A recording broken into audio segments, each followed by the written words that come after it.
Landsmenn þurfa reglulega á þjónustu póstsins að halda þótt ekki væri nema til að senda bréf eða pakka og allir fá reglulega bréf sent heim til sín sem pósturinn sér að koma til skila. Í umfjöllun N4 atvinnulífið verður kastljósinu að þessu sinni beint að starfsemi póstsins á Akureyri.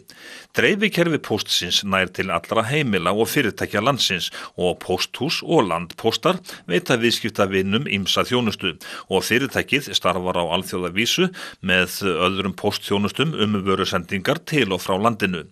Í húsnæði póstsins við Norðurtanga á Akureyri fer megin hluti starfsemi fyrirtækisins í bænum fram. Póstafgreiðsla svo í miðbænum og póstkassar eru á nokkrum stöðum í bænum. Alls starfa 60 manns hjá póstinum á Akureyri. Svona yfir allt landi þá erum við með svona 400.000 sendingar með bréfum og bögglum.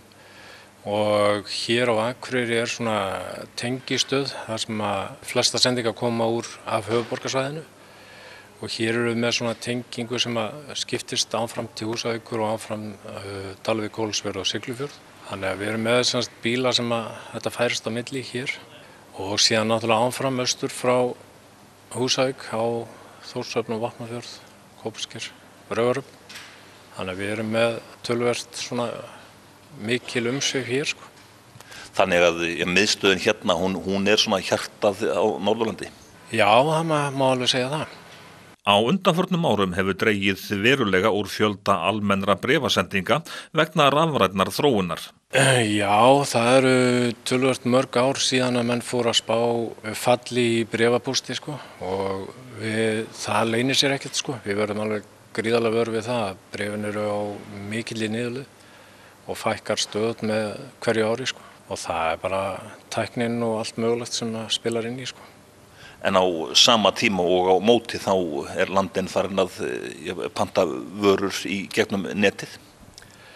Já, við sjáum náttúrulega töluverða aukningu í því, Sjáum töluverða aukningu til dæmis í sendingum frá Kína sem að menn panta sér eitthvað skemmtilegt, En í bréfunum til dæmis þá bjóðum við upp á rafpóst. Við bjóðum upp á mappan.is og á postu.is geta menn sótt það að fá póstinn rafrænt í símann sinni eða tölvuna.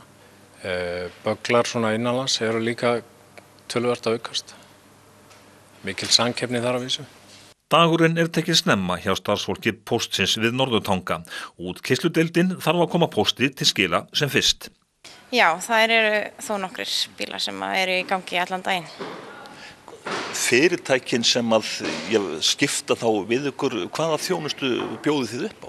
Við bjóðum upp á að fara í fyrirtæki 2 á dag á morgnana og svo aftur seinni part dags. Þá erum við að fara með pakka á morgnana og svo erum við yfirleitt að sækja pakka eða bréf á seinni partinu. Eru mörg fyrirtæki sem að nýta sér þessa þjónustu? Já, þau eru 130 sem eru í þessu. En hvað með sendingar til einstaklinga sem að kannski eru ekki heima fyrir en seinni partinn?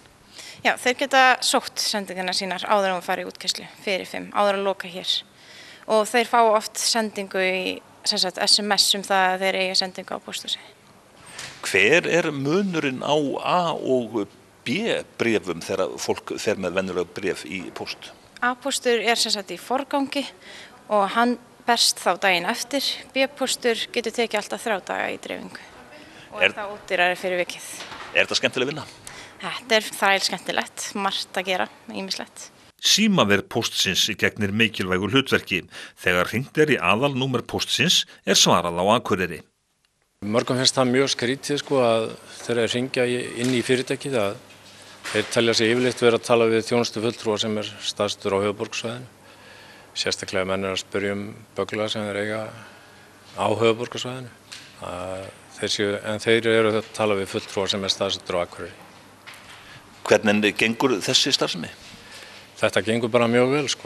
Það eru allar sendingarnar okkar eru strikamerktar og hægt að fylgja þeim eftir í tölvukerfinu okkar. Það er fá á hverri viðkomustöð strikamerki skannað. Það er hægt að sjá staðsetninguna hvar sem sendingin og þannig að það skiptir ekki máli með þjónustufulltrúan hvar hann í sjálfum sér staðsettur. En við erum mjög ánægð með að hann skuli vera á Akureyri.